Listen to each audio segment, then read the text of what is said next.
Hey guys, welcome to the Golf Podcast Live. I'm your host, Rafael Kalamat. I'm in Mississauga. That's in the Greater Toronto area in Canada. And with me, as always, we have Michael Bleackley, but he's not in Vancouver this week. He's out in California, ironically in Ontario, California. And today we have a very special guest. Just a reminder, I'm over at Mindshare Workspace, which is a great space where you could do your podcasts as well as get your work done. Mike is usually over at the ECS agency in Vancouver. And today, certainly we have a very special guest, former Miss Canada. And she is, yes, she is a golfer. Rumor has it that she might want to turn pro. So she must be pretty good. She's an influencer and an ambassador for Taylormade Canada, Sara Winter. Welcome to the show. Thank you so much for having me. That was quite the introduction.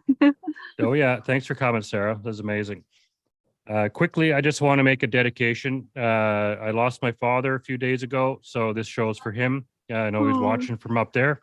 And Sarah, why don't you tell us a little bit about yourself, and then we'll get into talking golf. Well, my name is Sara Winter. I'm from Vancouver Island. I don't know if anyone's ever been there, but yes, it's stunning. Yes, in Canada. Grew up doing pageants, modeling, didn't really play golf. I was naturally good at it, but I just didn't like it. Pursued other things, went to university, and then I started playing golf and I just fell in love with it. You could say I got addicted like really fast. As soon as you start to get good, it's quite an addicting game. I kind of used golf as one of my platforms while I was pursuing pageants. I knew I always wanted to do pageants until I got to be Miss Canada. So I did that. I got to the highest level, and then I kind of switched over and wanted to try to pursue golf at the highest level, whether that be turning pro, playing professionally, or just using my platform at the highest level that I could. So just growing the game in general. That's incredible. You know, we're seeing a lot more women getting into the sport. We see a huge turn in the LPGA. By the way, congratulations to our Brooke Henderson, who won over at the Hilton Vacation over at Lake Nona. And that was just incredible. That's win number 13. She's got 12 wins on tour, plus she's got 13 wins, the 2 majors, which is just unbelievable. Great way to start the season. So big, and she's a Taylormade girl as well. She just switched to Taylor. So did Nelly Corda, who finished tied for 3rd, I believe. Tell me about your golf game, what you're doing right now. I believe you're in Arizona. Are you going to be playing today? You look like you're all golfed out. Yes, I'm going to be playing after this podcast. I'm in Arizona right now. I usually winter in Florida, though. I started working with a coach in Florida. His name is Brian Simmons. So he's kind of been helping me try to take my game to that next level mentally, and just learning how to score, he calls it, because I didn't grow up playing. I didn't play junior golf. I didn't pursue like trying to go the college or university route. So there's a lot in this game left for me to learn. But with that being said, I want to learn everything I can about golf. So he's been helping me down in Florida, but I travel quite a bit. So I'm in Arizona right now. And then I head to Los Angeles for an Adidas event, and then Hawaii, and then I go to Dubai for a golf event. So it's pretty cool. I get to travel the world and play golf. So no complaints. You're living the dream. So I happened to see Golf Canada shared some profiles over the end of the year, and I noticed yours. At that time, it said a 5 handicap. So I want to know, where are you now, and how are you going to work with your coach to get to a +5 so you can kick ass on the LPGA? I think that's pretty accurate right now. I just think the biggest thing for me is just my mental game. I think golf is so much between the ears, and I think the more I play in tournaments, I gain more confidence, and with confidence, I think that's what I'm lacking a little bit. So I just have to keep putting myself in those positions. I mean, each tournament I play in, I learn so much, and I love like the competitiveness. I've always been pretty competitive. That's why I like pageants. And pageants, it's a different type of competition, but you have to have a really strong mentality because you're like overseas and it's so easy to compare yourself to the other contestants and you're alone, and it's very, very competitive. So that's helped me, I think, a little bit. But I would say the thing that's in my way is just my mental game. Yeah, I know I have the swing and I know I have the game. It's just doing it when it matters. Yeah, it's all about good decisions, right? And sometimes when you're flustered, it's hard to execute the proper decision, right? Yeah, totally. You know, Mike's a top amateur golfer in BC. He's been playing for 25 plus years competitively. We're aging ourselves, so we're up there, you know, in our late 40s. Keep pumping me up, Raf. Keep going. Well, I as well have played in quite a few tournaments. I was assistant professional for many years and still a teaching professional. Played quite a few tournaments, and it's incredible, Sarah, the balance that you need to have between, you know, your mental game, your physical game, knowing all the technical parts of the game, and then the course management, and kind of getting that all together so you can get a well-rounded game.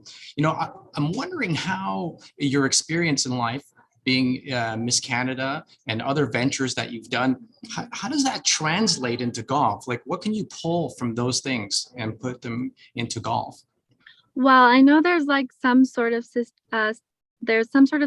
with pageants where it's like there's more of a chance of your son being in the Super Bowl than your daughter being Miss Canada, like being representing her country at Miss Canada or like Miss Universe. Like there's like, it's not like, it's really hard work. And a lot of people, I think, stereotype pageantry because it kind of just seems like, if you don't know about it, I totally understand the stereotype that goes with it.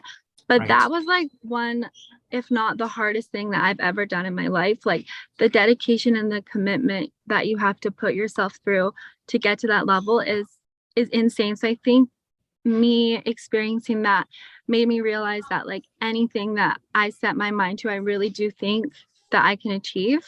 So I think that helped me with golf, because from the outside, it kind of seems crazy to some people, like, oh, you think that you can play professionally and just like take it up and, you know, like not play in college or not play junior. But I truly believe that like anything that you set your mind to, you can do. Like, I don't think there's boundaries for people. So I think pageants helped me realize that. Absolutely. You know, I agree 100%. And you don't, there's a lot of players who started either later in life or just picked it up, but you do have life experience, and that translates really well. I mean, representing Canada, you know, people don't see it that way. Like representing Canada is a big deal, right? It's it's inspirational, right? Thank so you. You not only are you inspiring people as Miss Canada, as an ambassador in golf, but even just going for it and wanting to play on tour. So congrats on that. Thank you. That's appreciate it. How do you think you could help get more women into golf? Because of, you know, your notoriety and whatnot, you are a great ambassador for the game. And what are your thoughts on getting your peers into the game? Yeah, so I've kind of always had like a love-hate relationship with social media. I think I've been so lucky to have this opportunity to have this platform and this following. Like I never really went out and was like, oh, I want to be an influencer. Like it was never something that crossed my mind. But for some reason, I was given these followers, like I was giving this platform, and I've kind of always, like, I was always not sure what to do with it. Like I would get in my head about it a little bit and be like, what am I even posting? Like what, is this helping anyone? Like I don't just ever want to post like things of myself. Like I want to use it for good. So the thing that I've always wanted to do was grow the game, because personally, like I think one of the reasons why I didn't start golf earlier is it was so intimidating as a woman, like going to the course, and when you're first starting, you feel behind and you feel like you're gonna like make the group slower and you're gonna keep people up. Like it's just in a very intimidating environment for women when she's first starting, because it's so male dominating. So that was always kind of my motivation behind it. Like I want to help women like know that you have to start somewhere, but there's other like girls that are learning and starting golf and you're not alone. So I think that was one of the things that kind of motivates me, is just be like a classy role model for the younger generation. and just keep it authentic and genuine and use it for good. Yeah. I mean, golf is a hard game, and even males feel the same as what you've just described when you go out there and you can't get the ball in the air, and just, you know, and you know, it is intimidating, and you got to keep pace on the course, and the marshals sweating you to hurry up, and you know, so it can really throw a curveball for anybody. So, but you know, it does seem like the tides are turning a bit, right? Because I do notice there's a lot more clinics, you know, especially for women, and you know, encouragement to come in, and it seems like the male dominance is ratcheting down a bit. So, but there's a lot of work to do in that field still. So you know, keep it up, and you know, you are showing a positive role model to people. So yeah, keep doing what you're doing. Thank you. Yeah, we've had Lisa Longball-Vlusic on the show, and she's talked about growing the game. She's sponsored by Golf Town. She's a long drive champion. You know, and Mike, you mentioned people who are getting into the game. Emma Carpenter, who's on Five Clubs Golf, which is a podcast with Gary Williams, who's a regular on the show, will be here in next week. Yeah. And you know, Emma's doing a great job. She's playing college golf in Texas, and she's really promoting the game. And we're seeing that, you know, even former Miss USA, Kara Dixon, who's working with NBC and doing all the work with Golf Channel. So that's really cool. And I could almost see you falling into that role as well, you know, with the knowledge and experience and the playability. So you have a lot of other things that you could do. But right now, are you still in school? Are you studying, or are you planning to continue with school? So I got my Bachelor of Science. I was going to go into like med school or pharmaceutical sales or dentistry, something along those lines. I saw that. Yeah, I majored in biology, but you know, I got my undergrad, and I really don't think I would be happy doing any of those things. I think they're really rewarding careers, but I just can see myself like in the golf industry forever. It's just super fulfilling in a way that like nothing else is. And I think it's what I was meant to do, whether that be playing professionally or being like starting a YouTube and traveling. I don't know what the future holds, but I know that golf is what I'm supposed to be doing. Like I just know it's my thing. I always joke there's no better way to ruin your life than get hooked on golf. Yeah. Right. And it's just like, it's all we think about. And it's like, there's no budget for golf. If you need a certain club, it's in the bag, you know, it's no, that's amazing. I'd like to dive into your tournaments and like what tournaments you're playing in, any mini tours, you know, how many have you played, and what are your future plans for tournament golf right now? So I started, my first tournament go was like 3 years ago, and I felt I was kind of in a weird place where I felt like nobody would take me seriously if I was just being like a golf influencer, because back then nobody was really doing it. Like it wasn't a big thing. Like a lot of people didn't really understand even what I was doing. Like my friends from back home, they're like, what do you do? And I was like, well, like I'm growing the game. Like it wasn't as big of a thing as it is now. Like it is so common to use the term influencer. But so I felt like in order to be taken seriously, I had to play tournaments. So I started way before I was even ready. Like I didn't have a coach. I just thought like I could go out and playing these mini tours and like learn, but it almost made me like backtrack and like really not enjoy golf because I wasn't doing good at all. And I was getting in my head and I was caring too much about what people thought. So I took a break and kind of finished pageantry and like regrouped and kind of figured out everything. So now I'm working with a coach. My goal is to do Q-School this August. So I want to go to Q-School at least once in my life, just to say that I did and have no regrets with that. I just think that like looking back, if I don't try it, I'll always wonder what if. So that's 100%. My goal. Yeah, that's my goal for this summer. So I'll just work with a coach, and then I want to start a YouTube as well.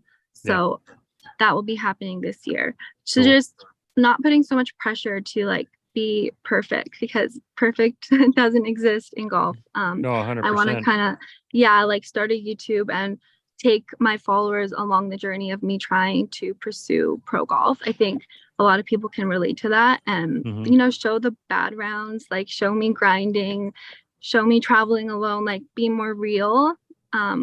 Yeah, I think I'll be more. And I think it'll help you as well, Emma. Yeah. Right? Yeah. Like Sara, you're going to be able to get used to being on camera in that way while you're playing. So I think exactly. a lot of people who are on the show that used to be on The Big Break, I don't know if you've ever seen any of those on the Golf Channel, but you know, a lot of those players who kind of graduated said they got their, you know, got used to playing on camera. Yeah. And that really helped. But, you know, good luck, you know, whether it's the Epson tour or whatever tour you decide to jump on. Thank you. I wish you all the best. Go ahead, Mike. Makes me think, like, I started playing like real tournament golf in 2006 in the Vancouver Open and the amateur side, obviously. And, you know, I thought I was like the cat's ass, and I go out there and few good holes, and then I just really, the bottom fell out, and I shot in the 90s, and I'm like, what am I doing? I got a caddy with me, I'm an idiot. You know, and then the next day I went out and I shot an excellent round, and that just like absolutely hooked me to tournament golf. And but it's like there's nothing more deflating. Sometimes you drive for 2 hours to an event and you stink it up, and then, you know, cry all the way home. You know, it's like, but what was your first few events like? You know, because it is a tough game and you want to perform and the pressure's there. So, you know, what were they like and how hard was it? And like, do you look back and laugh at it? Like, oh yeah, my first tee shot in my first ever tournament, it was a Cactus Tour event, and I like stock hooked it out of bounds because I was so nervous. Like, they say your name and like there's people watching, and my boyfriend at the time, he was caddying for me, and I really wanted to like play good in front of him. And it was just like not good at all. Like mid round, I start crying, and I'm like not emotional. Like I'm usually like always composed. Like I was not composed. I was crying. I was just talking so bad about myself in my head, like couldn't hit a shot. And yeah, I mean, I look back and now it's hilarious because of course you have to laugh at it now. And I've grown so much from then. Like now when I play in tournaments, I love it. Like I love the feeling of the pressure or feeling nervous. I think pressure is a privilege.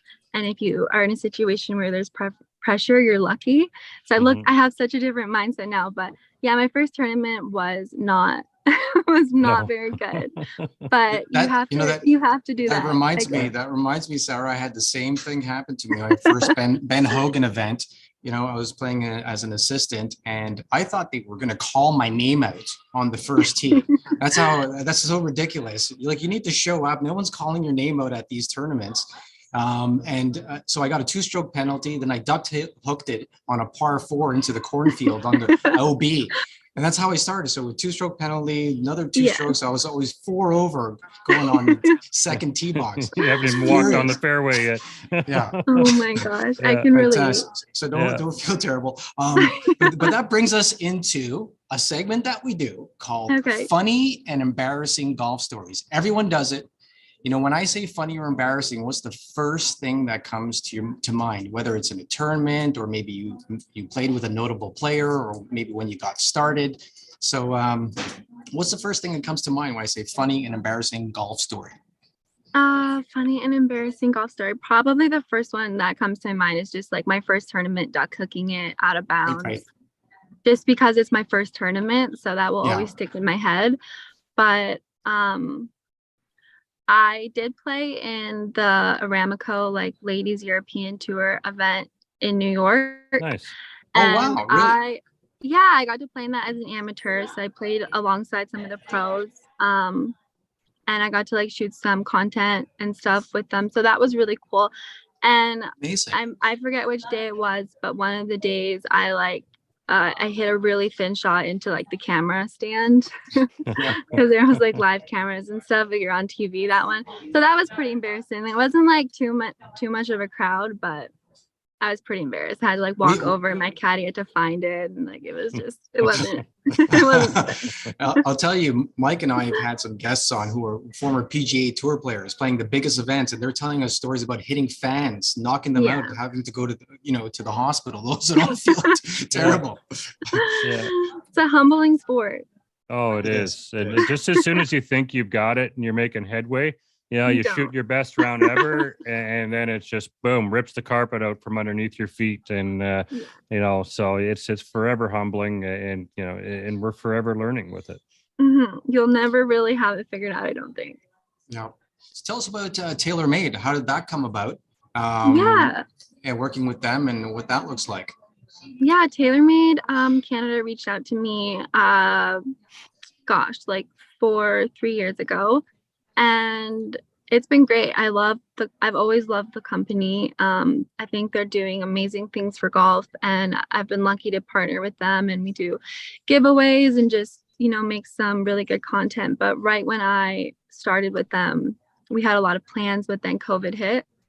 Right. So it was more just like stuff online, and then it kind of slowed everything down. But we have some exciting plans for the future. So I love working with them. I can't imagine working with another club company, and I just like being able to like do the giveaways and contests and just anything that grows the game, gets more women involved. They just came out with that really good women's set, which isn't pink, it's blue, which I love. And I think they're making the right moves in golf and growing the game. So I feel really lucky to be able to be a part of that with them. That's excellent. Yeah. And what do you think your strengths and weaknesses are in your game right now? I would say like my natural ability is my strength. Like when I'm just swinging free, I think I have very good like natural instincts on the course. Like the shots where I don't think and I'm just kind of feeling it out. Like sometimes I play better with my wedges if I don't have a yardage. Like I'm such a feel player. I think that's one of my strengths. And my distance, I hit it pretty far off the tee. And then my weakness would be my mental game. But when it's on, it's really good. So I just have to learn to turn it on at all times. What are you doing to improve mental game? Are you reading or consulting with your coach? Or... Reading a lot of books and just trying to play more tournaments. I think that's like the one thing that you can't practice is being in those positions. Like you've played tournaments. I mean, if it feels different than any kind of round when you're in a competitive round. And it's just something that, I can go out and play like a money match or a match with your friends, but it's not the same feeling as a tournament. So I think just playing in more of those, and like I love tournament golf. For me, like I have so much fun being competitive. So I think that's the best thing you can do to practice. But definitely reading all the books, just everything I can read. Yeah, there is something about tournament golf that's just like it's so exciting, like rolling into the golf course and getting ready, registering and warming up, and it's absolutely addicting. So it's such, and like when you play good, like that high you're on after the round, like when you have I played in some tournaments this summer and I had a pretty good round. It was like a mixed event with guys and girls, and I was like up at like the top, and I got to like tee off with some really good guy players, and I just remember like that feeling. Like it's a feeling that you can't describe. Like I didn't get that feeling when I was crowned Miss Canada. Like it was a different kind of high, and it's so addicting. Like just like that feeling after when you're talking about your round and like phoning your dad and like, Dad, I played so good. Like this is what happened. I made this putt. Like that feeling is so addicting, and that's what makes you like come back. 100%. Yeah, that sense of accomplishment is incredible, right? Reaching a level, or just even breaking your own records because you know what you're capable of doing. And golf is not a game of perfect, obviously. Also, the title of a book. And but we would love to collab, because Mike and I this year we're going to be going on courses, playing. There's so many guys doing content these days. It'd be great to see the women doing more content as well. You got Bob Does Sport, even Bryson doing different collabs with the Good Boys and Random Golf Club.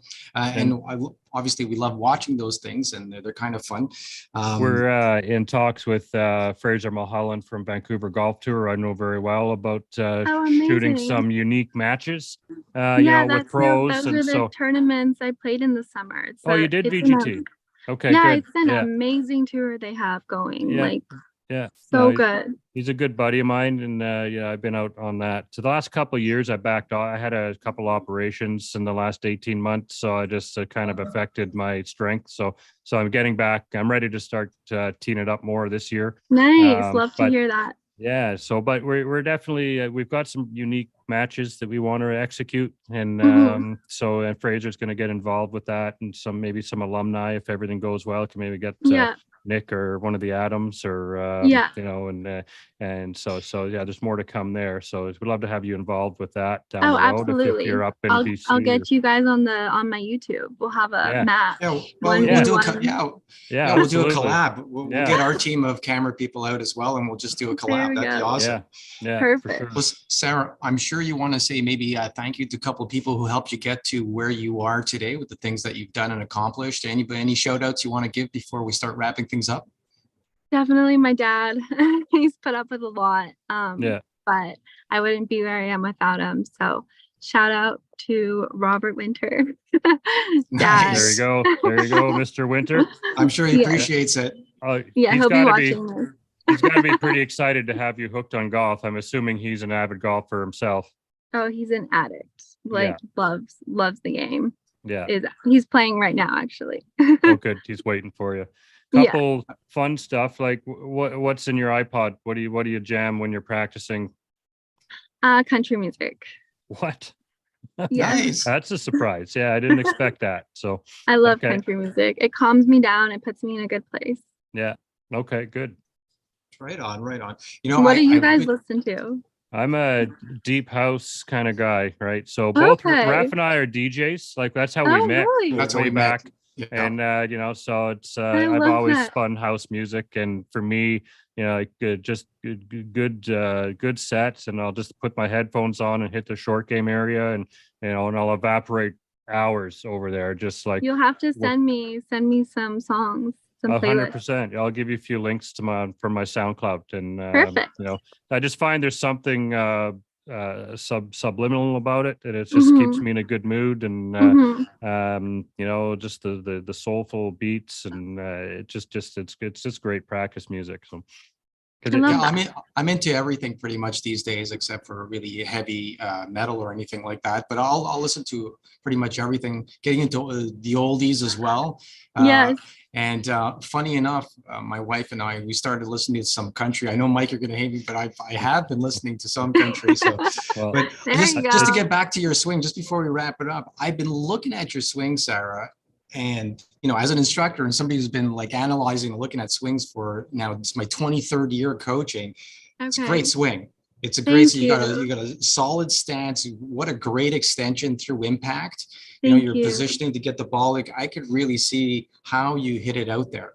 I'm sure you're getting some good distance. So would love to do a breakdown of your swing. That might be another video in itself. Yeah, or maybe a long drive competition. Oh, yeah, there you go. There's ideas. That's good.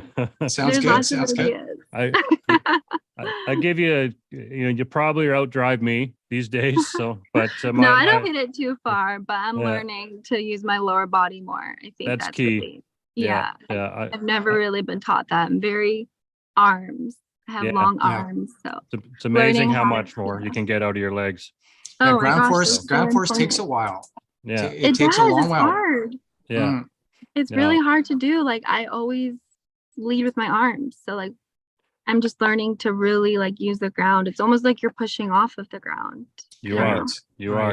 It's like a slight squat and a push off, and and I'm working on that part too. And like, hip rotation, you forget sometimes when you're tired, you're on the 14th hole and you're starting to get hungry, and laziness tends to creep in, and you forget to turn and do all the slight subtle details you need to get that power. And and if you miss the center of the face, then good, there's 20% power gone, right? So Sarah's super flexible. She's got a full turn, her back's facing the target. She loads up all on the right side. She turns her hips right through at impact. Pretty long swing. Yeah. No, it's all that. That's great. Well, Sarah, thanks again for coming on. It's been super awesome. You taking the time to talk to us, to our audience, and hopefully this opens up you to a new audience. Our people start following. Make sure you follow Sara Winter on all her social media and see her progress as she tries to get onto these events. And for Michael Bleackley, Sara Winter, I'm Rafael Kalamat. You've been listening to the Golf Podcast Live. A special thanks to ECS Agency, Mindshare Workspace, and Get Well, Canadian company. All right, guys, until next week, we'll be back with Gary Williams.